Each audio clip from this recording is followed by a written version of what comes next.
بدعات اور رسومات سے اللہ تعالیٰ چھٹکارا عطا فرما دیتا ہے۔ لہذا یہ جو محنت ہے یہ سنت کو زندہ کرنے کی محنت ہے کہ ہم معاشرت کو جو دین کا اہم شعبہ ہے وہ شریعت کے مطابق اور سنت کے مطابق لے آئیں، اور معاشرت میں نکاح جو ہے وہ بنیادی چیز ہے۔ ایک نکاح کی وجہ سے بے شمار گناہ اس وقت امت کے اندر وجود میں آ رہے ہیں۔ ایک سنت کو زندہ کرنے کے لیے بے شمار رسومات پر عمل ہوتا ہے، ایک سنت کو زندہ کرنے کے لیے رسم و رواج پر عمل ہوتا ہے، ایک سنت کو زندہ کرنے کے لیے نام و نمود پر عمل کیا جاتا ہے، ایک سنت کو زندہ کرنے کے لیے جہیز جیسا گناہ انسان کو کرنا پڑتا ہے، یہ انسان کرتا ہے۔ پھر اس جہیز کے ساتھ نمائش، گناہ علی الگناہ، ظلم علی الظلم، غلط علی الغلط، یعنی ایک تو جہیز کا کوئی ثبوت اسلام میں ہے بھائی؟ آپ نے کسی حدیث میں جہیز کا ذکر سنا؟ جہیز تو ہمارے ہاں ہے،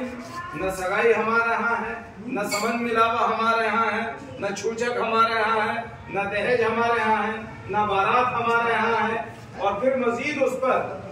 نمائش اور مزید اس پر آتش بازی اور مزید اس پر جھوٹی نام و نمود کے لیے وہ سارے کام کرنا جو غیروں کے معاشرے سے ہمارے معاشرے میں آ گئے ہیں، اور اس کی وجہ ہمارے معاشرے سے سنت کی محنت کا اٹھ جانا ہے۔ جب ہم نے دین کی محنت کو چھوڑا، جب اللہ رسول صلی اللہ علیہ وسلم کے بتائے ہوئے راستے کو چھوڑا، تو خاموشی سے کفر والے معاشرے سے، مشرکانہ معاشرے سے، باطل راستوں سے ہمارے درمیان میں باطل اعمال وجود میں آ گئے ہیں۔ لہذا گھر گھر فرد فرد کی یہ محنت ہے کہ ہم جا کر خوشامد کریں، سمجھائیں، بتائیں۔ گھروں کے اندر 25 سال سے 40 سال کی بیٹیاں بیٹھی ہوئی ہیں، اور ماں باپ کی نیندیں اڑی ہوئی ہیں، اور ماں باپ کی بھوک پیاس اڑی ہوئی ہے، اور ماں باپ کو عزت بچانی مشکل ہو رہی ہے، اور یہاں تک کہ بیٹیوں کی عزت داؤں پر لگ رہی ہے، اور بیٹیاں ہاتھ سے نکل رہی ہیں،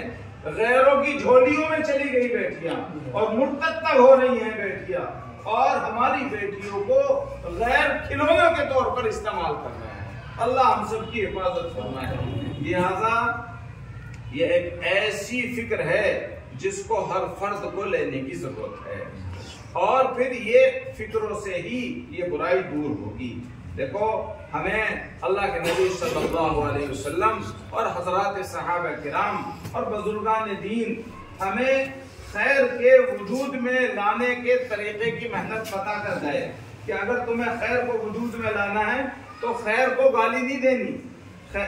شر کو گالی نہیں دینی، شر کے ڈنڈا نہیں مارنا، شر کے خلاف جلوس نہیں نکالنا، خیر کی محنت میں لگ جاؤ، شر کو خود شکست ہو جائے گی۔ وَجَاءَ الْحَقُّ وَزَهَقَ الْبَاطِلُ إِنَّ الْبَاطِلَ كَانَ زَهُوقًا، کہ جب حق آتا ہے تو باطل چلا جاتا ہے۔ تو لہٰذا حق کے زندہ کرنے کی محنت کریں، سنتوں کو زندہ کرنے کی محنت کریں، معاشرت کو سنت پر لانے کی محنت کریں۔ جب ہم سنت پر لانے کی محنت کریں گے انشاءاللہ ثم انشاءاللہ بدعات سے بھی بچیں گے، رسومات سے بھی بچیں گے، خرافات سے بھی بچیں گے، نمائش سے بھی بچیں گے، نام و نمود شہرت کے غلط جذبات سے بھی بچیں گے، اور اللہ ہماری زندگیوں میں سکون لائے گا۔ تو یہ آج کا ہمارا پیغام ہے، یہ حضرات لے کر یہ پورے ملک میں، ہر ضلع میں، ہر قصبے میں، ہر گاؤں میں یہ حضرات جا بھی رہے اور ارادہ بھی رکھتے ہیں ہر جگہ جانے کا۔ تو اس چیز